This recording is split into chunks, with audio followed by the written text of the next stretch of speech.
तुम्ही बाबासाहेबांची आणि आरक्षणाची भूमिका मांडू नका। आणि तुम्हाला माहिती आहे की कोण आत्तापर्यंत ज्यांनी उपमुख्यमंत्री एकनाथ शिंदेंना बोलून कोणी मेळावा घेतला, कोणता पुण्याचा आमदार याच्यामध्ये वारंवार भांडणं लावण्याचे कामं करतोय।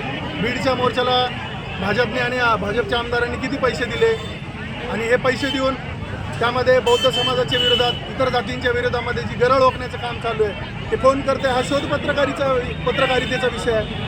हा शोध खरं तर पत्रकारांनी घेतला पाहिजे। तुम्ही स्टेजवर आरोप केला ना, पण समाजाला सत्य आहे, समाजाला सर्व माहिती आहे। मी सांगितलं ना, आता समाज सुज्ञ आहे, समाज माहिती करून घेईल। बरं, तुम्ही मुंबई जी आर्थिक राजधानी आहे ती त्याची नाडी बंद करणार आहेत, खरंच हा यशस्वी होईल?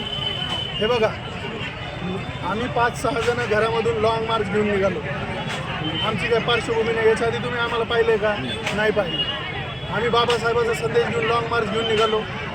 8 जिल्ह्यामध्ये मोर्चे झाले, राहुरी, छत्रपती संभाजीनगर, बीड, परभणी, नांदेड, नागपूरला लाखोचा मोर्चा झाला, नगरमध्ये आंदोलनं झाले, उपोषणाला बीडला बसली लोक। आज भोकरदनमध्ये हा लाखोंचा मोर्चा झाला। हा कशाचा परिणाम? 5 जण आम्ही घरातून निघालो तर एवढा परिणाम झालेला आहे। आणि आता जेव्हा हजारो लाखो लोक रस्त्यावरून निघतील तर याचं उत्तर फक्त भीमसैनिक देतील आणि आंबेडकर अनुयायी देतील, मी देणार नाही याचं उत्तर। तुम्ही बोलताना असं म्हणाले की तुम्ही मतं जे विकले गेले त्याची किंमत कमी झाली, आता ती दाखवा, म्हणजे नेमकं म्हणायचा उद्देश काय तुमचा? माझं म्हणण्याचा उद्देश स्पष्ट आहे। प्रमुख राजकीय पक्षांनी धाकाने असेल, साम दाम दंडभेद नीतीचा वापर करून आमच्या दुबळ्या समाजाकडनं मतं विकत घेतली, दबावाचं राजकारण केलं, मारहाण केली, आश्वासनं दिले आणि खोटं बोलून मतदान करून घेतलं आणि आमच्या बाबासाहेबांनी दिलेल्या आरक्षणाचा मुर्दा पाडायला आता ते निघालेले आहे। आणि हे सगळे ज्यांनी पैसे घेऊन मतदान घेतलेलं आहे त्यांच्यामुळे त्यांना कोणाला बोलता येत नाही। त्यांच्यातला स्वाभिमान जागा करण्यासाठी मी जे आहे ते खरं बोलतोय। कोणाला आक्षेप असेल ते येऊन भेटावं।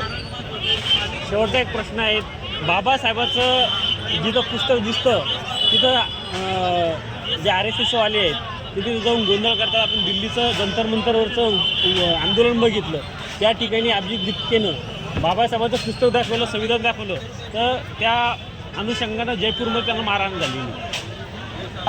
त्याला अभिजित दीपके माझा लहान भाऊ आहे। जेव्हा तो भारतात परत आला आम्ही त्यांच्या घरी होतो। भाऊंचे ते भाचे आहेत। आमची 2 तास चर्चा झाली, त्यांचे सर्व काही याची आम्ही माहिती घेतली।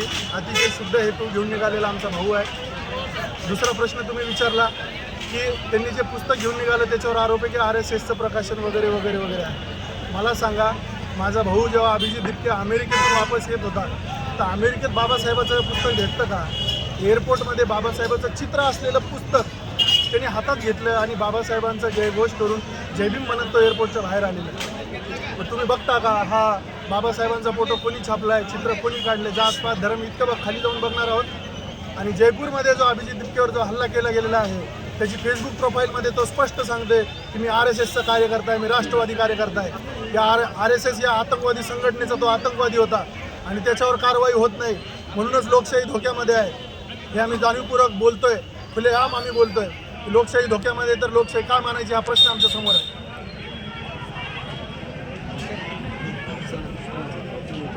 RSS